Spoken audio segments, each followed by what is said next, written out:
Welcome back to another episode of the Casey Campbell Podcast. Casey Campbell with you, of course. We're pleased to be joined by David Ragan, the driver of the number 15 Ford Mustang for Rick Ware Racing, who will be competing in the Daytona 500 and some other races. We'll get to that later. How's it going, David? Yeah, doing great. Thanks for having me on. So let's talk about how this opportunity came along with Rick Ware. Talk about that. Well, I love competing in the Daytona 500. I've been able to do that the last couple of years with Front Row Motorsports, and I'm still involved with Ford Performance and testing of the next-gen car. So I've been able to have a lot of seat time in the next-gen Mustang this past year at a lot of different racetracks. But the Daytona 500 is a special race, and I wanted to be in the race again. And I think just didn't work out timing wise at Front Row Motorsports. We did discuss, them running a third car down there, but with some personnel changes they were having and just, an issue getting some of their race cars built for their two full-time cars. We just didn't think that was the best option. And Rick Ware Racing, with their growth over the last couple of seasons, and then their new alliance with Stewart-Haas Racing and some support from Ford Performance, the timing seemed to be really good over there. They have two full-time charters, and one of their cars did not have a full-time driver. So it was really a perfect situation for me to come in, bring a little bit of experience and some energy to that team and kind of help them continue their growth and have some fun and get to run a couple of races this year. So how many races do you plan on doing, David?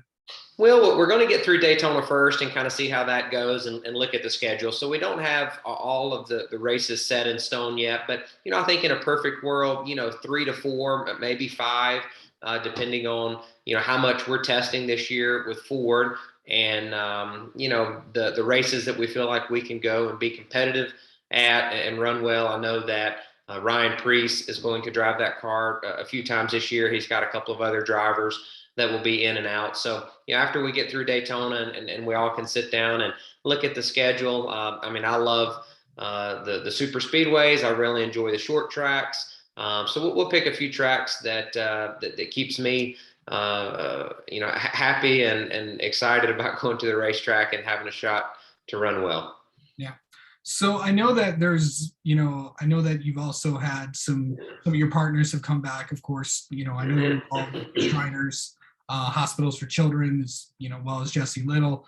And also, of course, you have a good relationship with Select Blinds. Talk about some of the partners you're bringing on as well.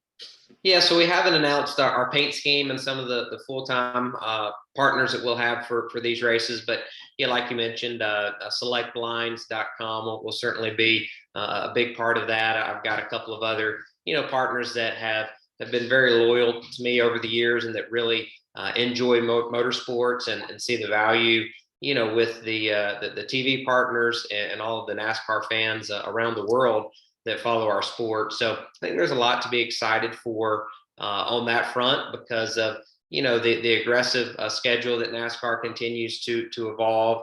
The TV partners with Fox and NBC continue to invest a lot in our sport. And then this next gen race car that all the manufacturers are really excited about. And I think it's going to bring a new level of competition, maybe some new winners to the forefront each and every week. So there's a lot of new storylines to follow along this year. So, those are some good things that, encourage sponsors to stay committed to the sport of NASCAR, but also encourage some new sponsors to come in. So, and then Rick Ware has some of his full-time partners that will be on the race car as well throughout the year. So hopefully we'll announce our Daytona 500 paint scheme sometime soon.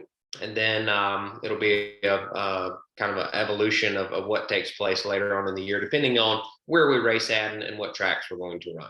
Okay. Are you still going to, obviously, I know you've done some work on the TV side. Is that going to continue? Yeah, so I'm still going to do my work with FS1 and their race hub and race day weekend show.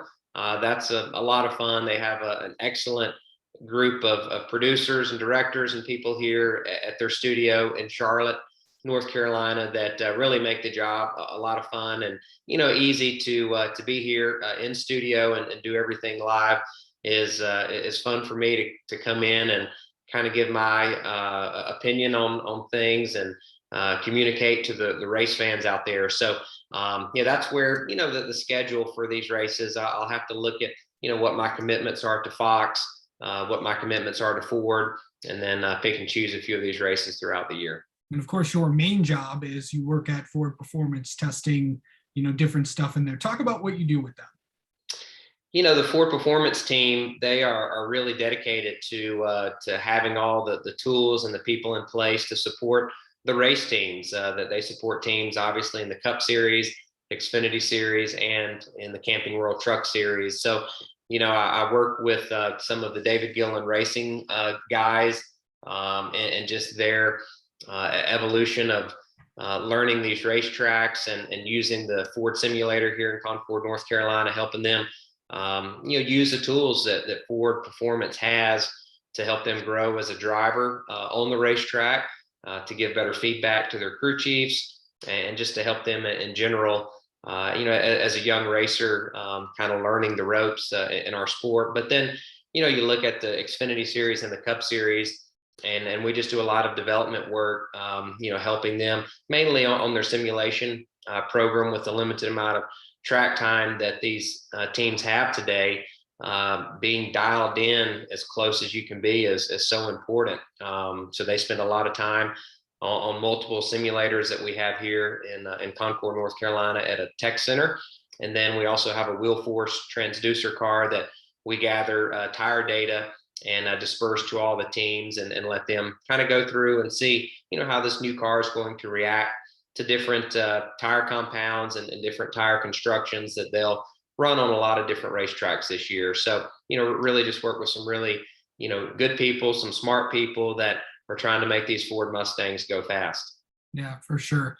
Of course, we're going, of course, you're not going to be in LA for the Clash, but you will be at the Daytona 500 running this next gen car. You probably ran it more times than probably anybody. But what's it going to be like going out there in a brand new car?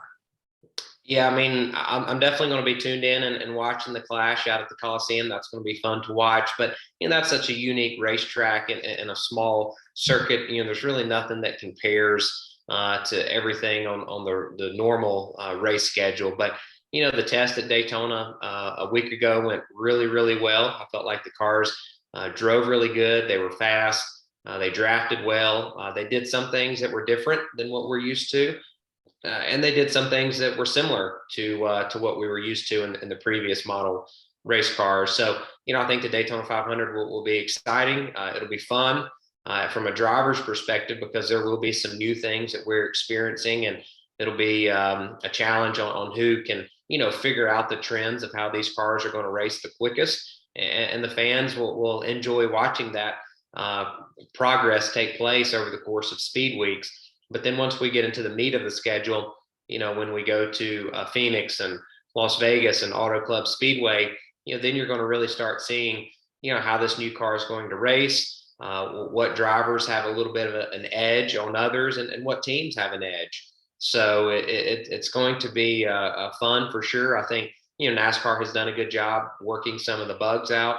The race teams now have their race cars, and they're kind of figuring out how to make it their own and build these cars the best that they can to go fast. So yeah, there's a lot of storylines to follow along the first half of the season, and I think that the Ford teams will be prepared. We have done a lot of testing, and we've got a lot of information, and they're I think they've got a pretty good notebook so far when they get to some of these racetracks. All right. Well, David Ragan, thank you so much for taking some time out of your day to join us. Good luck at Daytona. We'll see you on TV and more. Yeah, thank you for tuning in, and look forward to seeing everybody at Daytona in a few weeks.